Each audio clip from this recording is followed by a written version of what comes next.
एक बार फिर से आप सभी का स्वागत है आपके अपने यूट्यूब चैनल पर। मेरे प्यारे दोस्तों, आज हम फिर बात करने वाले हैं UP triple SC PET plus SSC GD के बारे में। किसके बारे में? UP triple SC PET plus SSC GD के बारे में।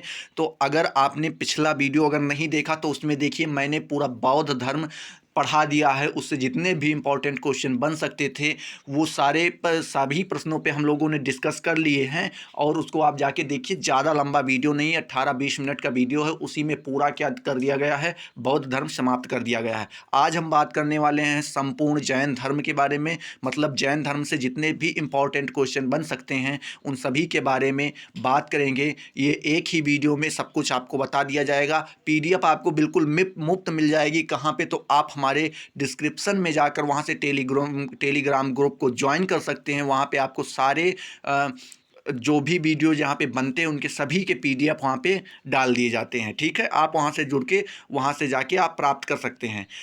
और पिछले वीडियो की सारे वीडियोस की लिंक जो है डिस्क्रिप्शन में दे दी गई, आप वहाँ से जाके सभी वीडियोस को देख सकते हैं।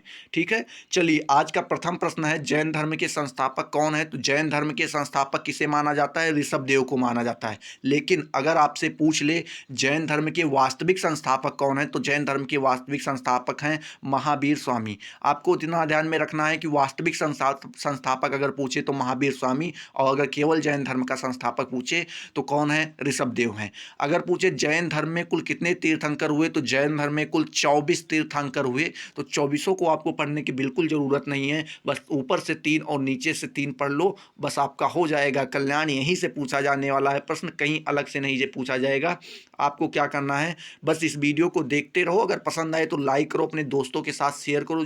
जिन्होंने भी यूपी ट्रिपल एससी पीईटी का फॉर्म डाल रखा है, जिन्होंने एसएससी जीडी का फॉर्म डाल रखा है, या जो डालने वाले हैं एसएससी जीडी का फॉर्म, उन सभी के पास इस वीडियो को शेयर करो, जिससे वो भी लाभान्वित हो और हमारा भी उत्साह बढ़ता रहे। ठीक है, अगली बात करें, कल्पसूत्र पुस्तक के लेखक कौन है? तो कल्पसूत्र पुस्तक के लेखक हैं आपके भद्रबाहु। कौन है? भद्रबाहु। अगर आपसे पूछ ले जैन धर्म के पहले तीर्थंकर कौन थे, तो पहले तीर्थंकर जो थे वो थे ऋषभदेव। लेकिन अगर आपसे अगला प्रश्न पूछ ले कि ऋषभदेव का प्रतीक क्या था, जो आपके जैन धर्म के पहले तीर्थंकर ऋषभदेव थे उनका प्रतीक क्या था, तो उनका प्रतीक था वृषभ, यानी बैल, जिसे सांड भी कहते हैं।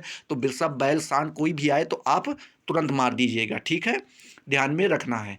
अगर आपसे पूछे कि आदिनाथ किसके आदि नाम से किसको जाना जाता है, तो आदिनाथ जो है वो ऋषभदेव का ही एक नाम है, आदिनाथ। अगर आपसे पूछ ले केसरिया देव किसका नाम है, तो केसरिया देव भी ऋषभदेव का ही एक नाम है। ठीक है, तो आपको ध्यान में रखना है ऋषभदेव के कितने नाम हैं, तो 2 नाम और हैं। कौन से? आदिनाथ, केसरिया देव। ठीक है, ऋषभदेव के कुल कितने पुत्र थे, तो ऋषभदेव के 2 पुत्र थे। ऋषभदेव के कुल 2 पुत्र थे। दोनों पुत्र का अगर नाम पूछें तो एक का नाम भरत था, पहले पुत्र का नाम भरत था, दूसरे पुत्र का नाम बाहुबली या फिर महाबली। बाहुबली या फिर महाबली दोनों कह सकते हैं, दोनों पुत्र का नाम था। ये दोनों पुत्र किसके थे, तो ये दोनों पुत्र थे ऋषभदेव के। ठीक है, आप बस वीडियो को पूरा देखते रहिए। यहाँ से आप वीडियो देख कर जाएंगे तो आपका जैन धर्म का एक भी प्रश्न नहीं छूटेगा। आप ना विश्वास करें तो आप प्रैक्टिस सेट लगा के देख सकते हैं। ठीक है, और यूपी ट्रिपल एससी पीईटी का जो फॉर्म है और जो पेपर होने वाला है, या एसएससी जीडी का जो होने वाला, वो काफ़ी हाई लेवल पे नहीं जाने वाला, ना पीसीआर लेवल पे जाएगा ना आईएएस लेवल पे जाएगा। ये क्या है, एक एंट्रेंस एग्ज़ाम, मतलब एंट्रेंस की तरह ही है, एंट्रेंस एग्ज़ाम की तरह है। ये प्रीलिमिनरी एग्ज़ाम मतलब पहला पेपर है, तो इसमें ज़्यादा टफ लेकर नहीं जाएंगे। बस आपको क्या करना है, इस वीडियो को देखिए और इसी से जाके आप अगर पेपर करके आ रहे हैं तो आपका पूरा फंस जाएगा। ठीक है, पूछ रहा है जैन धर्म के दूसरे तीर्थंकर कौन थे, तो जैन धर्म के दूसरे तीर्थंकर थे अजीतनाथ। अगर आपसे पूछ ले अजीतनाथ का प्रतीक क्या था, जो कि अजीतनाथ दूसरे तीर्थंकर थे जैन धर्म के, उनका अगर पूछे प्रतीक क्या था, तो उनका प्रतीक था हाथी। उनका प्रतीक था हाथी। ठीक है, अगला पूछ ले जैन धर्म के तीसरे तीर्थंकर कौन थे, तो जैन धर्म के तीसरे तीर्थंकर थे संभवनाथ। कौन थे मेरे प्यारे दोस्तों, तो संभवनाथ। अगर आपसे पूछे संभवनाथ का प्रतीक क्या था, तो संभवनाथ का प्रतीक था घोड़ा। आपको क्या याद रखना है, संभवनाथ का प्रतीक था घोड़ा। ठीक है, आपसे अगर पूछे जैन धर्म के 22वें तीर्थंकर कौन थे, तो 22वें तीर्थंकर जो थे वो अरिष्टनेमी थे। आपको यहाँ पे याद रखना है, 22वें तीर्थंकर जो थे वो थे अरिष्टनेमी। अगर आपसे पूछ ले अरिष्टनेमी का प्रतीक क्या था, तो मेरे प्यारे दोस्तों अरिष्टनेमी का प्रतीक था शंख। अरिष्ट नेमी का प्रतीक क्या था? शंख। अगर यहीं पे आपसे एक प्रश्न और भी पूछ सकता है कि भगवान श्री कृष्ण का चचेरा भाई किसे कहा जाता है, तो भगवान श्री कृष्ण का चचेरा भाई अरिष्ट नेमी को ही कहा जाता है। किसको कहा जाता है मेरे प्यारे दोस्तों? तो अरिष्ट नेमी को ही कहा जाता है। अगर आपसे पूछ ले जैन धर्म के 30वें तीर्थंकर कौन थे, तो 23वें तीर्थंकर जो थे वो थे पार्श्वनाथ। कौन थे? पार्श्वनाथ। ठीक है, आपको यहाँ पे पार्श्वनाथ का प्रतीक क्या माना जाता है, तो पार्श्वनाथ का प्रतीक जो है वो सर्प माना जाता है। इनका प्रतीक क्या था? सर्प यानी सांप था। ठीक है, ये आपको ध्यान में रखना है। पार्श्वनाथ ने 4 शिक्षाएं कौन कौन सी दी, तो पार्श्वनाथ ने 4 शिक्षाएं जो दी थी वो दी थी अहिंसा, सत्य, अस्तेय और अपरिग्रह। ठीक है, क्या क्या दी थी? अहिंसा, सत्य, अस्तेय और अपरिग्रह। अगर आपसे पूछे जैन धर्म के 24वें तीर्थंकर कौन थे, तो 24वें तीर्थंकर जो थे वो आपके थे महावीर स्वामी। महावीर स्वामी कौन से नंबर के तीर्थंकर थे, तो ये 24वें नंबर के तीर्थंकर थे। अगर इनसे पूछे महावीर स्वामी का प्रतीक क्या था, तो महावीर स्वामी का प्रतीक था सिंह अर्थात शेर। सिंह अर्थात क्या था? शेर। ठीक है, ये आपको ध्यान में रखना है। ठीक है, अगर पूछ ले कि पांचवा महाव्रत किसने दिया, जैन धर्म में पांचवा महाव्रत किसने दिया, तो पांचवा महाव्रत महावीर स्वामी ने दिया था। अगर पूछ ले पांचवा महाव्रत जैन धर्म में क्या था, तो पांचवा महाव्रत जो था वो था ब्रह्मचर्य का पालन करना। ब्रह्मचर्य 4 पीछे किसने दे दिया था? पार्श्वनाथ ने। अब पांचवा किसने दिया? महावीर स्वामी ने। क्या दिया? ब्रह्मचर्य को भी उसमें ऐड कर दिया। ठीक है, अगर आपसे पूछ ले महावीर स्वामी का जन्म कब हुआ था, तो महावीर स्वामी का जन्म मेरे प्यारे दोस्तों 599 एडी में हुआ था। कब हुआ? तो 599 एडी में हुआ था। अगर पूछ ले महावीर स्वामी की मृत्यु कब हुई, तो महावीर स्वामी की मृत्यु हुई 527 एडी में।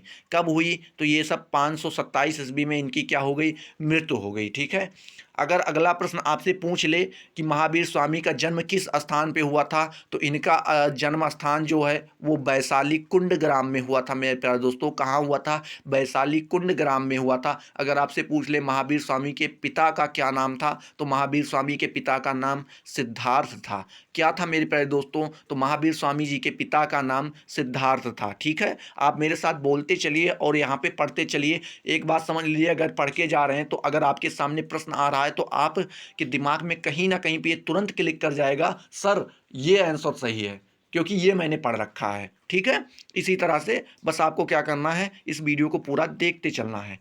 अगर अगला प्रश्न पूछ ले तो महावीर स्वामी का कुल कौन सा था, तो इनका जो कुल था वो था जात्रक कुल। कौन था? ज्ञात्रक कुल था, सॉरी ज्ञात्रक कुल था। अगर पूछ ले महावीर स्वामी का वंश कौन सा था, तो महावीर स्वामी का मेरे प्यारे दोस्तों वंश जो था वो इक्ष्वाकु वंश था। और अगर पूछ ले इक्ष्वाकु वंश और किसका वंश था, तो ये श्री रामचंद्र जो हमारे भगवान श्री राम हुए हैं उनका भी वंश क्या था? इक्ष्वाकु वंश था। अगर आपसे पूछ ले महावीर स्वामी की माता का क्या नाम था, तो महावीर स्वामी के माता का नाम त्रिशला था। क्या था? त्रिशला था। और अगर आपसे पूछ ले त्रिशला किसकी बहन थी, तो त्रिशला जो थी वो चेटक की बहन थी। किसकी थी मेरे प्यारे दोस्तों? तो चेटक की बहन थी। और अगर पूछ ले चेटक कहाँ का शासक था, तो चेटक लिच्छवी का शासक था। कहाँ का? लिच्छवी का शासक था। ठीक है, अगला प्रश्न, महावीर स्वामी के भाई का क्या नाम था, तो इनका ही नाम क्या था? नंदीवर्धन था। क्या था? नंदीवर्धन था। इन्हीं के कहने पर, इन्हीं के आदेश पर महावीर स्वामी ने ही क्या कर लिया था? संन्यास ले लिया था। ये वन को चले गए थे इन्हीं से प्रेरणा लेकर। ठीक है, अगला प्रश्न, महावीर स्वामी की पत्नी का क्या नाम था, तो महावीर स्वामी के पत्नी का नाम यशोदा था। लेकिन अगर आपसे पूछ ले महात्मा बुद्ध के पत्नी का क्या नाम था, तो महात्मा बुद्ध के पत्नी का नाम यशोधरा था, जो कि आप पिछले वीडियो में पढ़ चुके हैं। वो महात्मा बुद्ध की पत्नी क्या थी? यशोधरा थी। और महावीर स्वामी की पत्नी क्या थी? यशोदा थी। ठीक है, अगर पूछ ले महावीर स्वामी के बचपन का नाम क्या था, तो बचपन का नाम वर्धमान था। उसके बाद महावीर स्वामी की पुत्री का क्या नाम था, तो महावीर स्वामी की पुत्री का नाम अनोज्या था। क्या था? अनोज्या था। ठीक है, इतना आपको क्या करना है, ध्यान में रखना है। अगला प्रश्न, महावीर स्वामी के दामाद का क्या नाम था, तो महावीर स्वामी के दामाद का नाम जमाली था। महावीर स्वामी का पहला शिष्य कौन बना, तो महावीर स्वामी का पहला शिष्य, उनका ही दामाद कौन? जमाली बना। कौन बना मेरे प्यारे दोस्तों? तो जमाली जाके उनका पहला शिष्य बना। अगर आपसे अगला प्रश्न पूछ ले महावीर स्वामी ने तपस्या कहाँ की, तो महावीर स्वामी ने तपस्या जो की थी वो की थी बिहार में। और अगर पूछ ले महावीर स्वामी ने प्रथम 12 वर्ष सॉरी, यहाँ पे आप याद रख लीजिएगा 12 वर्ष नहीं, यहाँ पे 12 माह होगा। क्या है? 12 माह है, ये आप यहाँ पे ध्यान रख लीजिएगा। तो स्वामी महावीर स्वामी ने प्रथम 12 माह की तपस्या किस वृक्ष के नीचे की थी? तो प्रथम 12 माह की तपस्या जो है वो अशोक वृक्ष के नीचे की थी। अगर पूछ ले कि प्रथम 12 माह की महावीर स्वामी ने प्रथम 12 माह, यहाँ पर भी क्या कर लीजिएगा आप, ये वर्ष हटा के यहाँ पे माह लगा दीजिएगा, ये इतना आप ध्यान में रखिएगा। प्रथम 12 माह की तपस्या किस नदी के किनारे की? तो स्वर्ण बालुका नदी के किनारे की थी। किस की नदी के किनारे की थी? तो स्वर्ण बालुका नदी के किनारे इन्होंने क्या की थी? अपने प्रथम 12 माह की तपस्या की थी। अगला प्रश्न, महावीर स्वामी ने प्रथम 12 माह की तपस्या के बाद की तपस्या किस वृक्ष के नीचे की? तो उसके बाद की जो 12 माह के बाद की तपस्या थी वो उन्होंने साल वृक्ष के नीचे की थी। किसके नीचे की थी? तो साल वृक्ष के नीचे की थी। अगर पूछ ले प्रथम 12 माह, यहाँ पे देखिए वर्षों फिर दे दिया गया, यहाँ पे वर्षों नहीं माह लगाना है आपको, ये थोड़ा सा टाइप मिस्टेक हो गया है तो उसको आप थोड़ा आप लोग सुधार लीजिएगा, ठीक है। तो यहाँ पे अगर पूछ ले प्रथम 12 माह के बाद की तपस्या उन्होंने किस नदी के किनारे की थी? तो वो जो नदी थी वो तो ऋजुपालिका नदी के किनारे की थी। कौन सी नदी के किनारे की थी? तो ऋजुपालिका नदी के किनारे की थी। अगर आपसे पूछ ले निर्ग्रंथ किसे कहा जाता है? तो निर्ग्रंथ कहा जाता है महावीर स्वामी जी को। और अगर पूछ ले निर्ग्रंथ का अर्थ क्या होता है? तो निर्ग्रंथ का अर्थ होता है बंधनों से मुक्त होना। क्या होता है निर्ग्रंथ का अर्थ? बंधनों से मुक्त होना। अगर आपसे पूछ ले कि जिन किसे कहा जाता है? तो जिन जो है वो महावीर स्वामी को कहा जाता है। अगर आपसे पूछ ले जिन का अर्थ क्या होता है? तो जो दुखों को जीत ले वही क्या कहलाता है? जिन कहलाता है। अगर आपसे पूछ ले केवलिन किसे कहते हैं? तो केवलिन भी महावीर स्वामी को ही कहा गया मेरे प्यारे दोस्तों। क्या कहा गया है? केवलिन कहा गया है, जिन कहा गया है, क्या कहा गया है? केवलिन कहा गया है, जिन कहा गया है, उसके बाद निर्ग्रंथ भी कहा गया है। अगर आपसे पूछे केवलिन का अर्थ क्या होता है? तो केवलिन का अर्थ होता है जो आत्मा और शरीर के बीच का क्या कर ले, अंतर समझ ले, वही क्या कहलाता है? केवलिन कहलाता है। जैन भिक्षुड़ी संघ की स्थापना किसकी अध्यक्षता में हुई? तो जैन भिक्षुड़ी संघ की स्थापना मेरे प्यारे दोस्तों चंदना के अध्यक्षता में हुई। अगर आपसे पूछ ले चंदना मेल थी तो फीमेल, तो आपको बताना चंदना फीमेल थी, ठीक है। अगर आपसे पूछे कि चंद्रगुप्त मौर्य किस धर्म को मानते थे? तो चंद्रगुप्त मौर्य जैन धर्म को मानते थे। अगर पूछे संलेखना धर्म का संबंध किस धर्म से है? तो संलेखना धर्म का संबंध जैन धर्म से है, ठीक है। उसके बाद अगर आपसे पूछ ले चंद्रगुप्त मौर्य ने जैन धर्म की शिक्षा किससे ली? तो चंद्रगुप्त मौर्य ने जो जैन धर्म की दीक्षा थी या शिक्षा थी वो किससे ली थी? भद्रबाहु से ली थी मेरे प्यारे दोस्तों। किससे ली थी? भद्रबाहु से ली थी, ठीक है। अगला प्रश्न आपके सामने, जैन धर्म के दो शाखाओं को किस नाम से जाना जाता है?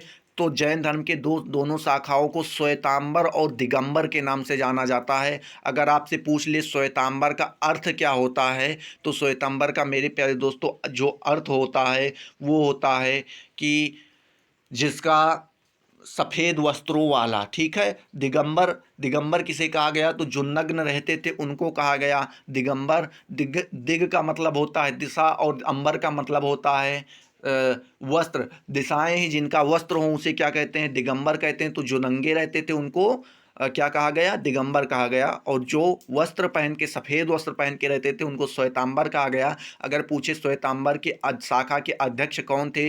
तो श्वेतांबर शाखा के अध्यक्ष स्थूलभद्र थे। अगर पूछ ले दिगंबर शाखा के अध्यक्ष कौन थे? तो दिगंबर शाखा के अध्यक्ष जो थे वो थे भद्रबाहु। कौन थे? भद्रबाहु।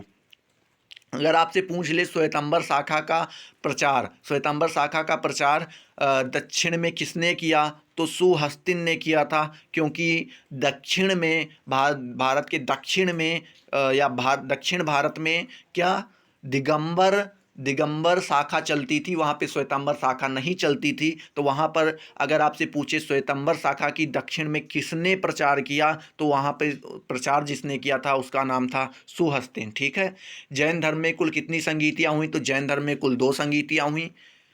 प्रथम संगीति कब हुई, तो प्रथम संगीति 300 AD में हुई। उसके बाद अगर पूछ ले पहली संगीति कहाँ हुई, तो पहली संगीति जो हुई थी वो थी पाटलिपुत्र में। अगर पूछ ले प्रथम संगीति के अध्यक्ष कौन थे, तो प्रथम संगीति के अध्यक्ष थे स्थूलभद्र। अगर आपसे पूछ ले जैन धर्म की दूसरी संगीति कब हुई, तो दूसरी संगीति 512 ईस्वी में हुई। कब हुई मेरे प्यारे दोस्तों, 512 AD में हुई। अगर आपसे पूछ ले दूसरी संगीति कहाँ हुई थी, तो दूसरी संगीति बल्लभी, गुजरात के बल्लभी में हुई थी। अगर आपसे पूछ ले दूसरी संगीति के अध्यक्ष कौन थे, तो दूसरी संगीति के अध्यक्ष थे देवर्धि क्षमा श्रवण, देवर्धि क्षमा श्रवण थे। ठीक है।